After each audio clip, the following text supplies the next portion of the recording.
that there are 4 forces of flight. I learned that there are 5 major parts in a turbojet engine. I learned that a jet engine has 5 parts. You have to be 23 years old to be a pilot. I learned that you have to be 23 to go into pilot school. What I learned is that there is a compressor in a turbojet engine to compress air. I learned that you have to be at least 23 years old to become a pilot. The engine on a plane has 5 parts. I learned about all the parts of a plane engine and what they do. I learned that you have to be at least 23 to fly this type of plane.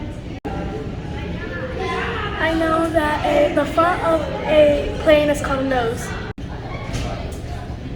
I learned that the wings increase the lift on the plane. I learned about the parts in a turbojet. I learned about the 4 different forces of flight: lift, drag, thrust, and weight. I learned that the drag comes out of the back of the plane. I learned that you have to be 23 years old to become a pilot. The forces of flight are named drag, lift, thrust, and weight. I learned the 4 forces of flight.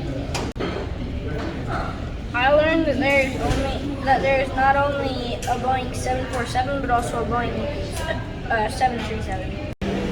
There you go.